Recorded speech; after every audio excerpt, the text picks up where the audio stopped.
Long ago, during my youth, in the days of my childhood which have flashed by and vanished irretrievably, I felt a joyful anticipation on approaching a place for the first time. No matter whether it was a village, a small town, or some suburb, my keen young eye always discovered much that was fascinating there. Every building, so long as it bore some seal of distinctive character, caught my attention and filled me with wonder.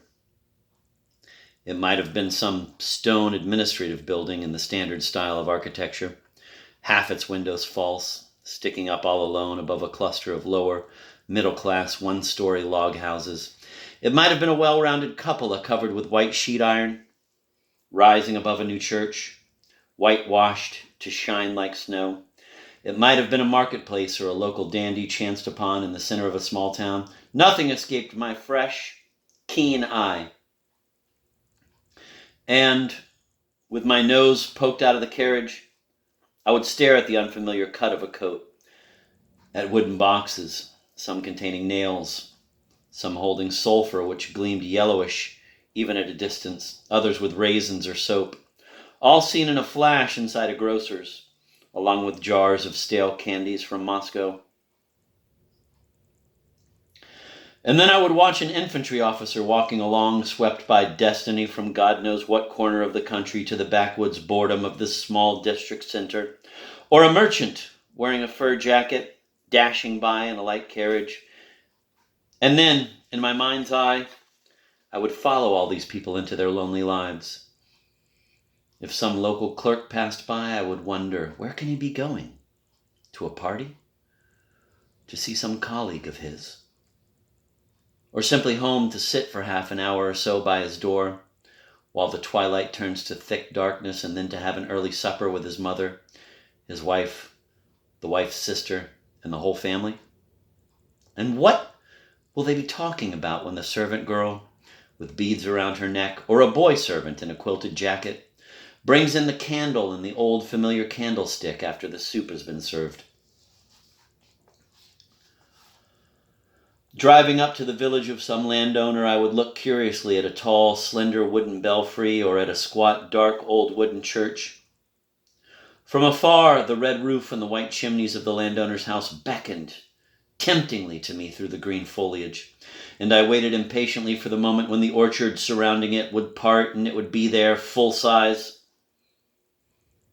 Then, unlike today, alas, the sight of it would not strike me as banal, and looking at it, I would try to imagine what the landowner himself was like, whether he was fat, whether he had sons or a whole set of 6 daughters with their girlish laughter and games, and with the inevitable beauty, the youngest sister, whether all the daughters had dark eyes, whether the landowner himself was a fun lover or as gloomy as late fall, and whether, his eyes on the calendar, he would discourse endlessly about rye and wheat, a boring topic for the young. Today, I feel nothing but indifference when I approach an unknown village. And with indifference I gaze at its commonplace sights. To my eyes grown cold, it is uninviting, and I am neither excited nor amused.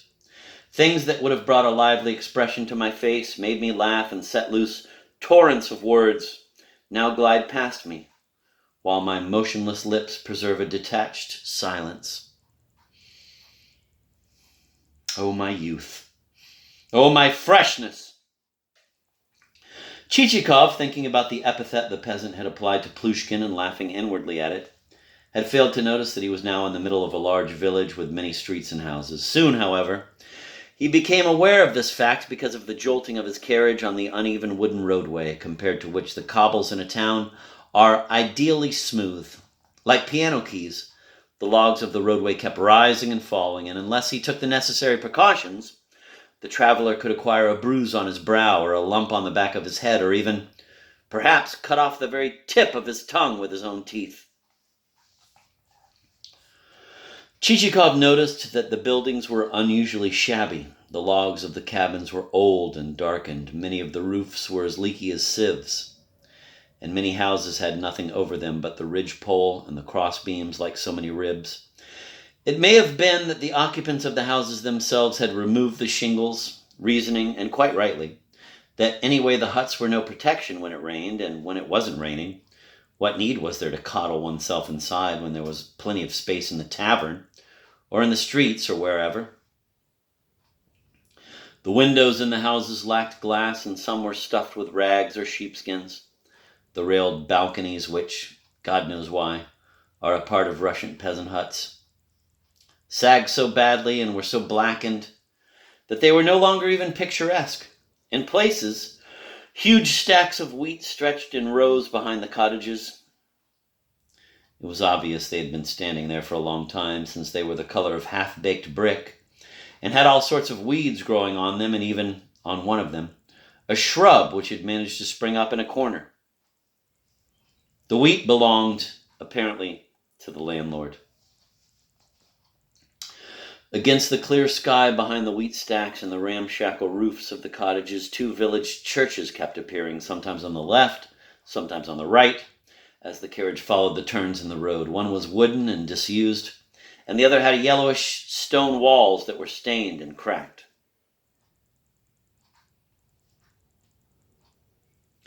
Bit by bit, the master's house started to come into view, until suddenly, there it was, all of it, in the spot where the chain of cottages broke off and yielded to a wasteland that might once have been a vegetable garden or a cabbage patch, and was still enclosed by a dilapidated wooden fence.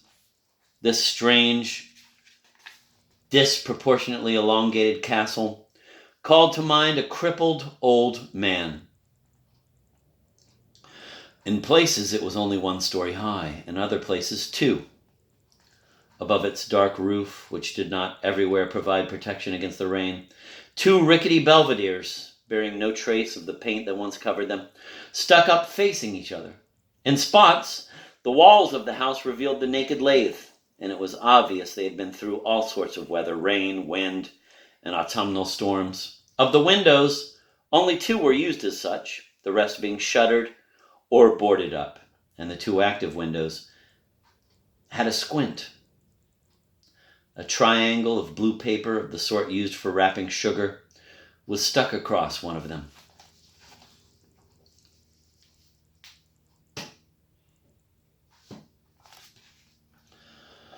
Only the vast garden behind the house, wild and overgrown, stretching out beyond the peasants' huts where it blended into the open fields, provided a bright spot of freshness in this village. It alone was beautiful in its spectacular wildness. The interlacing tops of the trees, growing and spreading unrestrained, lay on the skyline like green clouds in irregular cupolas of quivering leaves. The huge white trunk of a birch that had lost its crest in a thunderstorm rose above this green tangle, looming up in the air, like a round column of dazzling marble. Instead of a capital, the sharp, slanting surface, where its top had broken off, stood out dark against its snowy whiteness like a hat or a blackbird. A hop vine, smothering the elder and hazel bushes below, ran along the top of a hedge and then twined itself around the broken birch, reaching halfway to the top. From there it hung down, grasping at the surrounding treetops or dangling in the air, its fine, clinging tendrils swaying gently. Here and there, among the sunlit thickets, a gap would open up like the dark mouth of some monster. Within it, everything was hidden in deep shadow, and one could barely make out a narrow path, a broken-down railing, a dilapidated arbor, a hollow, decaying willow stump, a hoary pea tree, thrusting out its thick bristles from behind the willow, its intertwined and intermingled leaves and twigs withering in the terribly overcrowded tangle, and finally, a young maple branch stretching out its leafy paws, beneath one of which, by some miracle, the sun had managed to penetrate, turning it into something transparent and glowing in the dense darkness. By the edge of the garden, a few aspens, much taller than the other trees, lifted large crow's nests high up into the air on their quivering tops. Some of these trees had broken branches hanging from them, their withered leaves still attached. In a word, it was wild and somehow beautiful and desolate at the same time. A work which could not have been contrived by nature or by art alone, but by their combined efforts only, with nature's chisel going over the often senselessly elaborate work of man, relieving the heaviness, obliterating the vulgar symmetry and the crude lapses which reveal the laboriousness of the planner's efforts, and thus communicating a miraculous warmth to something created in cold, measured neatness and precision.